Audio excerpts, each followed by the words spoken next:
Terima kasih Anda masih bersama kami di Sindo Prime dan kami masih berdialog dengan Jubir Timnas Amin, Angga Putra Fidrian, Jubir TPN Ganjar Mahfud Tama S. Langkun, Wakil Komandan Tim Golf TKN Prabowo Gibran Immanuel Ebenezer, serta pakar hukum kepemiluan Titi Anggraini. Saya ke Mas Tama sekarang. Mas Tama, ya. Dari pihak 02 berkata bahwa ini tadi Anda sudah dengar juga, mereka tidak bisa terima juga kalau direndahkan dengan angka 5 oleh Mas Ganjar. Ini juga salah satu bentuk merendahkan salah satunya. Nah, tanggapan Anda bagaimana? Oke. Ya, tentu Bung David, kita kan juga berharap ya bahwa kemudian yang pertama politik ini dilakukan secara riang gembira, ya kan? Kalau yang riang gembira tentu saja tidak perlu harus saling lapor, kira-kira begitu, dan tidak perlu juga kemudian saling umpat, kan kita riang gembira. Itu yang paling pertama. Kemudian berikutnya, ini kan yang hari ini terjadi, kita melihat ketika materi debat itu kemudian malah dibawa ke arah laporan. Padahal kalau kita lihat secara substansi, tentu saja laporan-laporan disampaikan, misal kepada 01 dilaporkan karena soal data, informasi, dan segala macam, ini kan tentu saja tidak mencerminkan lagi tadi soal politik riang gembira. Begitu juga tadi ketika Mas Ganjar itu kemudian memberikan penilaian, itu kemudian juga mendapatkan respon yang sama, termasuk dianggap misalnya membocorkan atau mendesak, menyampaikan informasi yang rahasia. Itu yang menurut saya hari ini terjadi. Dan yang ketiga, ini yang menurut saya paling penting, ketika kemudian ada perdebatan, tentu saja yang menjadi juri adalah masyarakat, adalah rakyat. Dan masyarakat, KPU sebagai penyelenggara, Bawaslu sebagai pengawas, tentu saja tahu mana kemudian yang dianggap menghina, mana yang dianggap menilai. Itu pasti clear, dia mengerti dengan baik sekali. Kemudian mana yang dianggap pencemaran nama baik, atau misalnya dikatakan sebagai sebuah penistaan, katakanlah demikian, mana yang kemudian itu adalah menilai kinerja atau prestasi. Ini kan sesuatu yang berbeda. Jadi kalaupun dia mau dipaksa karena laporan, tentu saja variabel-variabel dilaporkan, substansi yang dilaporkan, dia harus berdasar. Ini menurut saya menjadi hal penting. Nah, kalau kita bicara kembali melihat yang hari ini terjadi, ini kan saling lapor. Nah, kita lihat misalnya, ada juga yang muncul isu terkait dengan informasi rahasia. Ini didesak kita untuk membuka informasi rahasia. Nah, kita harus lihat, negara kita ini mengatur yang namanya informasi publik. Negara kita ini tahu juga mana informasi yang dikecualikan, mana yang tidak. Itu ada di Undang-Undang 14 tahun 2008 tentang keterbukaan informasi publik. Dan bahkan dalam peraturan Menteri Pertahanan yang saya baca, nomor 2 tahun 2015, itu jelas ada 9 informasi yang kemudian itu dianggap bukan informasi rahasia. Misalnya ringkasan laporan keuangan, nah itu kan juga disampaikan. Jadi saya rasa soal yang menjadi laporan, kemudian saling lapor, saya rasa kita harus hentikan ini karena kita tetap berharap bahwa perdebatan terjadi semakin baik sehingga kemudian masyarakat bisa menilai dan melihat siapa yang kemudian terbaik bagi mereka. Dan kita juga harus tetap menghargai proses yang kemudian terjadi. Kalau ada kekurangan tentu itu bisa menjadi evaluasi, baik KPU-nya sebagai penyelenggara, Bawaslu pihak yang kemudian melakukan pengawasan proses pemilu, baik sebagai peserta atau paslon yang kemudian menjadi kandidat dan sedang berdebat di proses Pilpres 2024. Demikian, Bung David. Baik, saya ke Mbak Titi. Mbak Titi, kalau kita kembali lagi tadi ke persoalan-persoalan diksi-diksi yang digunakan, terus kemudian bahwa dianggapnya juga data yang disampaikan ini belum diupdate atau masih istilahnya tuh hoax lah begitu, tidak sesuai dengan yang seharusnya. Nah, apakah yang seperti ini kemudian bisa diproses secara hukum atau ini sebenarnya kembali lagi seperti yang disampaikan Mas Tama, ini sebenarnya hanyalah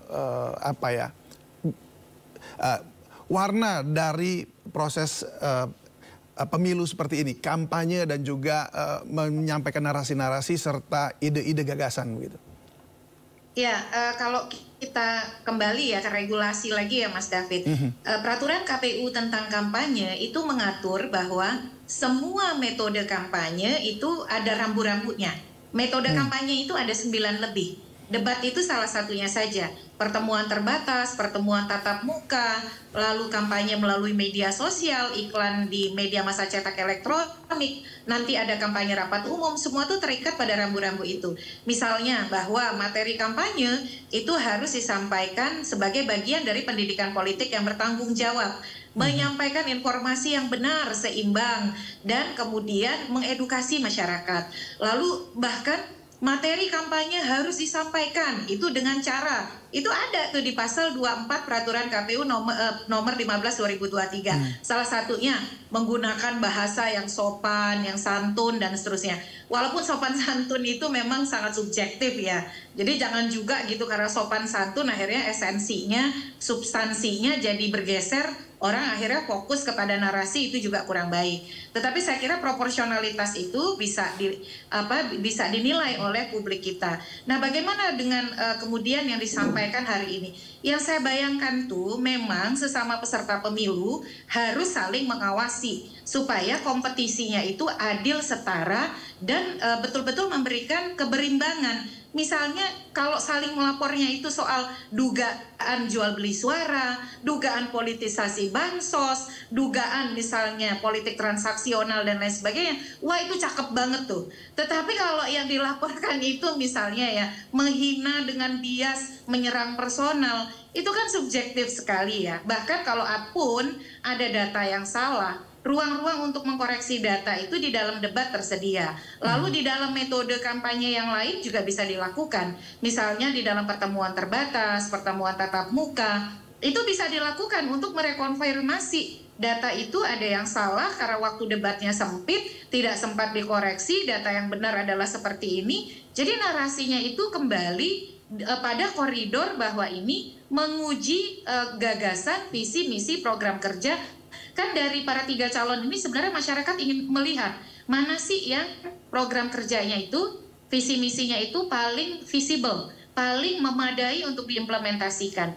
Jadi keyakinan itu yang harusnya diberikan kepada pemilih. Nah, tetapi kemudian kalau misal contoh ya, salah data dilaporkan sebagai menyerang personal, ya tinggal dikoreksi kan. Jadi apa dasar dari kesalahan data itu yang harus diungkap. Makanya media kita selesai debat itu melakukan banyak cek fakta.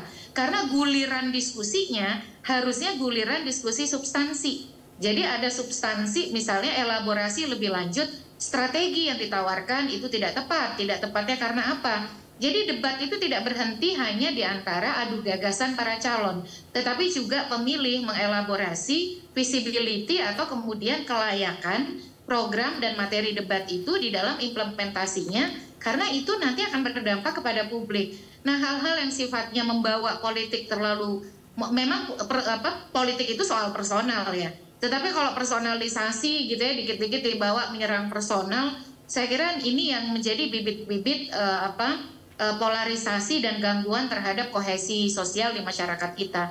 Jadi kembali saja kepada orientasi politik gagasan dan saling mengawasinya itu hal-hal yang menurut saya penting.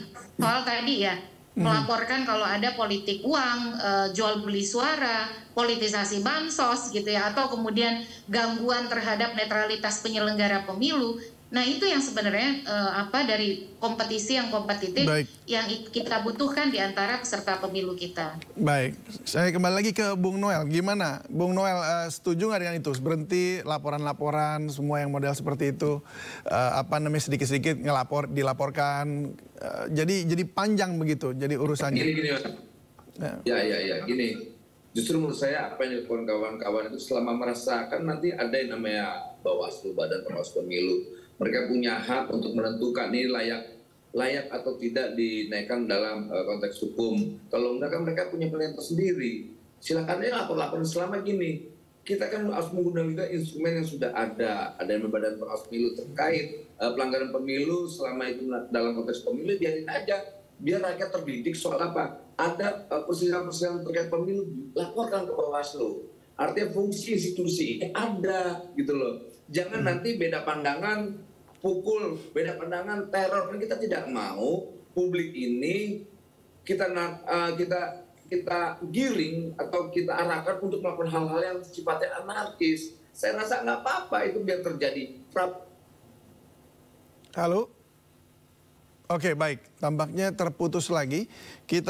Saya kembali ke Mas Angga. Ya, Mas Angga. Jadi kalau kita tadi dengarkan apa yang disampaikan Mbak Titi, apa tanggapan Anda mengenai aturan atau rambu-rambu ini? Apakah Capres Anda juga kemudian ke depan akan ikut dalam menjaga rambu-rambu ini?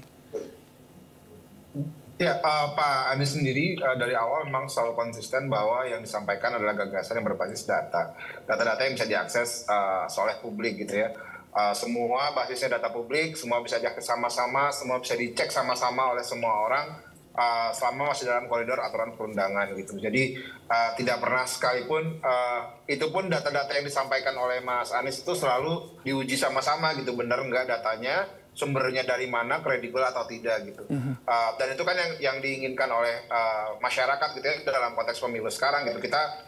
Mas Anies pasti terlihat ada desak Anies, ada selepet imin, itu kan forum-forum yang menguji gagasan capres-cawapres kami gitu. Silakan masyarakat yang punya concern bisa langsung ketemu langsung, bisa tanya langsung ke mereka. Apa yang jadi concernnya masyarakat. Yang 700 triliun itu boleh nggak saya tanya? Disediakan. 700 triliun itu dari mana? Itu datanya bisa dicek Bang. Mas Angga, itu dari itu dari mana anggarannya? Iya, itu bisa dicek. Bisa di googling aja anggaran Kemenhan 700 triliun. Itu akan banyak link berita yang berdasar dari salah satunya kalau saya boleh share di sini ada di artikelnya CNBC itu yang menjelaskan bahwa itu ada 700 triliun dari mana, seperti dari Kementerian Keuangan, dari prediksi anggaran yang disiapkan oleh Kementerian Pertahanan. Itu datanya ada semua di publik. Silahkan cari dan itu bisa diakses semuanya sama-sama. Kita nggak nemuin. Kita nggak nemuin Mas Angga. Wah, kalau nggak nemu mungkin saya nggak nemuin sama sekali. Bisa googling, bisa dicek di Twitter saya. Kecuali saya sudah bilang. Ya memang, kan itu kan anggaran 5 tahun. Iya. Kan udah disampaikan bahwa itu ada anggaran 5 tahun. Prabowo berapa tahun mimpin? Gini Mas Angga, maaf Mas Angga. Prabowo berapa tahun mimpin Kementerian Pertahanan? Ini data juga. 4 tahun dan akan 5 tahun. Mas Angga? Iya. 4 tahun ya kan? Mas Angga. Itu dong, maksud saya gini. Ini Mas Angga menyampaikan data aja sudah salah waktunya. Enggak. Maksud saya gini lah. Sudah janganlah. Jadi gini, jangan kalau datanya salah langsung bilang ini rahasia negara. Jangan ketika nggak tahu informasinya langsung bilang ini adalah data yang salah. Itu yang jadi hal yang merusak demokrasi kita gitu ya. Karena data itu data publik, berarti bisa kan itu dicek dari Kementerian Keuangan. Bukan anggaran. Ya memang, kan dari awal disampaikan bahwa itu adalah rencana nota keuangan yang disampaikan Kementerian Pertahanan kepada Kemenkeu gitu. 700 triliun dari mana? Enggak, ini gitu loh. Itu udah disampaikan Bang. Jangan 5 tahun dari mana? Jangan mengaburkan informasi publik. Bukan mengaburkan informasi publik. Ini tuh cara-cara yang dilakukan oleh orang yang salah. Oh, cara-cara. Kan tadi Mas Angga menyampaikan akumulasi. Sampaikan akumulasinya apa? Ya. Anggaran akumulasi 5 tahun, sedang Prabowo saja baru mimpin 4 tahun. Mungkin Bang Noel bisa tanya sebagai Menhan aktif, tanya ke Kementerian Keuangan. Apakah datanya salah atau benar? Apakah media yang meliput itu, yang menulis itu, datanya salah atau benar? Klarifikasi. Toh, Menhannya masih aktif kok, belum cuti gitu. 3 hari, 4 hari perjalanan ini kan juga kita bingung nih sebagai Menhan atau sebagai Capres gitu ya. Tapi ya anyway itulah. Silakan aja klarifikasi ke Kementerian Keuangan, ada datanya, itu ada di publik, bisa dicek sama-sama. Jadi jangan bilang seakan-akan menjatuhkan orang lain, dengan bilang, oh datanya salah, oh datanya rahasia negara. No. Baik. Semua yang disampaikan oleh publik, semua yang disampaikan di debat kemarin, paslon 1, paslon 3, itu semuanya data publik yang bisa dicek di media massa. Silahkan aja. Kalau misalnya dirasa nggak tepat gitu. Baik, mungkin coba, sebentar. Mas Angga, Bung Noel, coba sebentar. Bahwa itu udah 5 tahun, itu kan anggaran akumulasi. Itu fair juga dong, biar nanti publik juga mendapatkan yang disampaikan tidak parsial. Nah yang disampaikan Mas Angga ini kan seakan-akan parsial, seakan-akan sudah 5 tahun. Mana kalau 5 tahun saya katakan iya. Nah tidak 5 tahun itu kan dari waktu Pak Prabowo mimpin 3 tahun aja anggaran 700. Baik. Ya kan? Bung Noel. Bahkan Baik. Tampaknya terputus. Ya, Mas Angga. Pak Prabowo kan juga sudah mengajukan anggaran APBN untuk 2024 ya. Dalam hal ini kan berarti dia sudah mengajukan anggaran untuk masa 5 tahun kepemimpinan beliau di Indonesia gitu. Jadi saya rasa usahanya Bang Noel adalah mengaburkan fakta gitu ya. Padahal itu sudah bisa diakses publik, semua bisa mengaburkan publik, semua bisa mungkin baik. Ada di media. Memang ada kenaikan anggaran. Bung Noel dan juga Mas Angga, oke baik. 100 triliun menjadi 130 triliun. Baik, mungkin yang tadi sudah dikonfirmasi oleh Bung Noel adalah itu adalah periode 2020 hingga 2024 begitu, dan itu anggaran ya, begitu ya? Itu anggaran Kemenhan ya? Rencana anggaran. Rencana anggaran ya? Pertahanan yang diajukan ke Kemenkeu gitu. Itu kan proyeksi ya, proyeksi ya, anggaran yang dipatok sebesar ya. PJMN gitu. Itu sudah disampaikan bahwa baik. Menteri Pertahanan boros-boros anggaran dengan mengajukan 700 triliun. Mana anggarannya? Ya. Jangan Prabowo saja baru menjalankan. Jadi baik. Kembali lagi ini berarti ke urusan diksi nih ya di kalimat ya. Manajemen pemerintahan. Dalam konteks manajemen pemerintahan ada yang namanya perencanaan 5 tahun. Dan perencanaan 5 tahun itu salah satunya isinya adalah berapa proyeksi yang dibutuhkan. Jangan Prabowo aja baru oleh pemerintah dalam hal ini Kementerian Pertahanan gitu. Baik, saya mungkin terakhir ke Tama. Terima kasih Mas Angga dan juga Bung Noel. Saya terakhir dulu sebentar. Ya, saya sebentar dulu ke Mas Tama. Mungkin terakhir Mas Tama boleh saya ingin tanya juga apakah ke depan ini debat yang kemudian akan dilakukan juga oleh cawapres ya. Kemudian ini perlu ada dirubah nggak dari sisi bagaimana menyampaikan diksi, bagaimana menyampaikan gagasan, lalu kemudian data-data gitu. Iya, Bung David, saya rasa semakin kesini semakin bagus ya, dan saya juga sangat yakin bahwa KPU maupun Bawaslu itu mengevaluasi terkait dengan apa yang mereka kerjakan, apa yang mereka selenggarakan, yang diantaranya soal perdebatan dan soal debat capres hari ini. Nah itu saya rasa akan terus dievaluasi. Jadi kalau kemudian menurut evaluasi nggak bagus, ya silakan perbaiki. Tapi kami menilai sejauh ini masih bagus, masih on the track. Kalaupun ada masukan itu sifatnya minor begitu. Nah yang kedua, Bung David, tentu saja tadi apa yang disampaikan oleh Mbak Titi itu menjadi hal yang sangat penting ya. Tadi gagasannya emang selalu cerdas dan brilian. Kalaupun kita kerjasama, saling jaga, ya kita fokus pada laporan-laporan pelanggaran pemilu yang sifatnya substantif. Misalnya tadi soal politik-politik yang kemudian menggunakan bansos dan sebagainya. Saya rasa itu menjadi penting begitu. Nah jadi kita tetap harus sama-sama sebagai peserta pemilu menjaga jalannya proses pemilu 2024 ini itu terus netral dan berintegritas. Demikian Bung David. Baik, kalau begitu saya rasa kita sudah sampai di penghujung acara untuk dialog pada malam hari ini. Semoga ini juga bisa diluruskan satu dengan yang lain. Debat antara Mas Noel dan Mas Angga itu nggak apa-apa, Mas David, biasa-biasa aja. Yang masalah kalau habis debat ada yang lapor. Kita dengerinnya kan jadi melihat di antara dua. Jadi ini habis debat nggak lapor itu masalah. Mbak Titi emang idola saya, Mbak Titi emang idola. Kita nggak pernah lapor-lapor Mbak Titi. Insya Allah. Nggak ada lapor-lapor ya. Juga nggak pernah lapor. Oke, baik kalau begitu. Terima kasih. Ya, terima kasih Mas Angga, terima kasih Bung Noel, terima kasih juga Bung Tama, dan juga terima kasih Mbak Titi sudah berbagi bersama kami di Sindo Prime.